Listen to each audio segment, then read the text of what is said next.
एक राजा था जिसका नाम रामधन था। उनके जीवन में सभी सुख थे। राज्य का कामकाज भी ऐशो आराम से चल रहे था। राजा के नैतिक गुणों के कारण प्रजा भी बहुत प्रसन्न थी और जिस राज्य में प्रजा खुश रहती है वहां की आर्थिक व्यवस्था भी दुरुस्त होती है। इस प्रकार हर क्षेत्र में राज्य का प्रवाह अच्छा था। इतने सुखों के बाद भी राजा दुखी था क्योंकि उसकी कोई संतान नहीं थी। यह गम राजा को अंदर ही अंदर सताता रहता था। प्रजा को भी इस बात का बहुत दुख था। वर्षों के बाद राजा की यह मुराद पूरी हुई और उसे एक पुत्र की प्राप्ति हुई। पूरे नगर में कई दिनों तक जश्न मना। नागरिकों को राजमहल में दावत दी गई।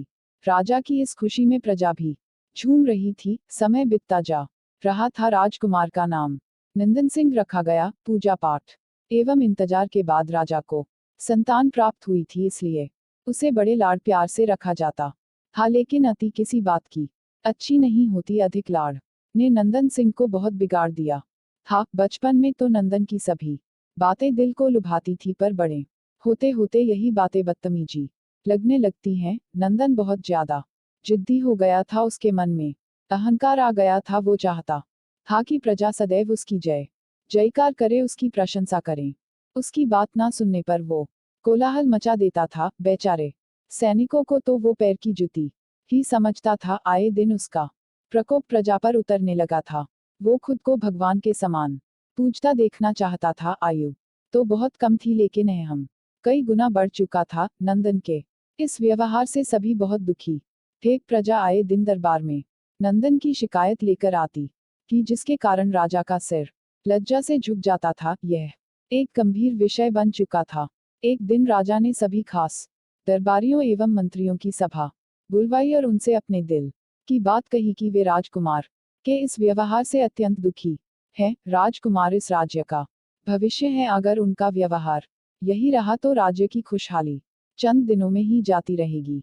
दरबारी राजा को सांत्वना देते हैं और कहते हैं कि आप हिम्मत रखे, वरना प्रजा निसहाय हो जाएगी। मंत्री ने सुझाव दिया कि राजकुमार को एक उचित मार्गदर्शन एवं सामान्य जीवन के अनुभव की जरूरत है। आप उन्हें गुरु राधागुप्त के आश्रम भेज दीजिए। सुना है वहां से जानवर भी इंसान बनकर निकलता है। यह बात राजा को पसंद आई और उसने नंदन को गुरु जी के आश्रम भेजा। अगले दिन राजा अपने पुत्र के साथ गुरु जी के आश्रम पहुंचे। राजा ने गुरु राधागुप्त के साथ अकेले में बात की और नंदन के विषय में सारी बातें कही। गुरु जी ने राजा को आश्वस्त किया कि वे जब अपने पुत्र से मिलेंगे तब उन्हें गर्व महसूस होगा। गुरु जी के ऐसे शब्द सुनकर राजा को शांति महसूस हुई और वे सहर्ष अपने पुत्र को आश्रम में छोड़कर राजमहल लौट गए।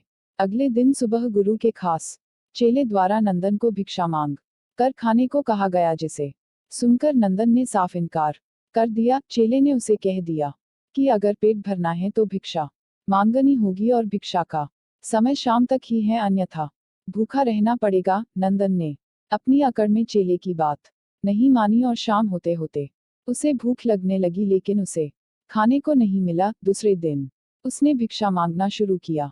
शुरुआत में उसके बोल के कारण उसे कोई भिक्षा नहीं देता था, लेकिन गुरुकुल में सभी के साथ बैठने पर उसे आधा पेट भोजन मिल जाता था। धीरे धीरे उसे मीठे बोल का महत्व समझ आने लगा और करीब 1 महीने बाद नंदन को भरपेट भोजन मिला, जिसके बाद उसके व्यवहार में बहुत से परिवर्तन आए। इसी तरह गुरुकुल के सभी नियमों ने राजकुमार में बहुत से परिवर्तन किए, जिसे राधागुप्त जी भी समझ रहे थे। एक दिन राधागुप्त जी ने नंदन को अपने साथ सुबह सवेरे सैर पर चलने कहा। दोनों सैर पर निकल गए। रास्ते भर बहुत बातें की। गुरु जी ने नंदन से कहा कि तुम बहुत बुद्धिमान हो और तुम में बहुत अधिक ऊर्जा है, जिसका तुम्हें सही दिशा में उपयोग करना आना चाहिए। दोनों चलते चलते एक सुंदर बाग में पहुंच गए, जहां बहुत सुंदर सुंदर फूल थे, जिनसे बाग महक रहा था। गुरु जी ने नंदन को बाग से पूजा के लिए गुलाब के फूल तोड़ने कहा। नंदन झट से सुंदर सुंदर गुलाब तोड़ लाया और अपने गुरु के सामने रख दिए। अब गुरु जी ने उसे नीम के पत्ते तोड़कर लाने कहा। नंदन वो भी ले आया। अब गुरु जी ने उसे एक गुलाब सूंघने दिया और कहा, बताओ कैसा लगता है। नंदन ने गुलाब सूंघा और गुलाब की बहुत तारीफ की। फिर गुरु जी उसे नीम के पत्ते चखकर उसके बारे में कहने को कहा। जैसे ही नंदन ने नीम के पत्ते खाए, उसका मुंह कड़वा हो गया और उसने उसकी बहुत निंदा की और जतर कतर पीने का पानी ढूंढने लगा। नंदन की यह दशा देख गुरु जी मुस्कुरा रहे थे। पानी पीने के बाद नंदन को राहत मिली।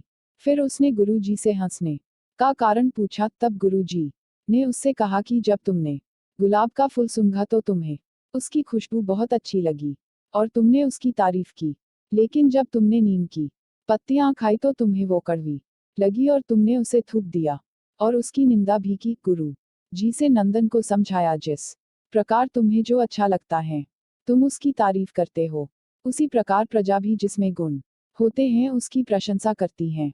अगर तुम उनके साथ दुर्व्यवहार करोगे और उनसे प्रशंसा की उम्मीद करोगे तो वे यह कभी दिल से नहीं कर पाएंगे। इस प्रकार जहाँ गुण होते हैं वहाँ प्रशंसा होती है। नंदन को सभी बातें विस्तार से समझ आ जाती है और वो अपने महल लौट जाता है। नंदन में बहुत परिवर्तन आता है और वो बाद में एक सफल राजा बनता है। गुरु की सीख ने नंदन का जीवन ही बदल दिया। वो एक क्रूर राजकुमार से एक न्यायप्रिय दयालु राजा बन गया। इस कहानी से हमें यही शिक्षा मिलती है कि हम में गुण होंगे तो लोग हमें हमेशा पसंद करेंगे, लेकिन अगर हम अवगुणी हैं तो हमें प्रशंसा कभी नहीं मिल सकती।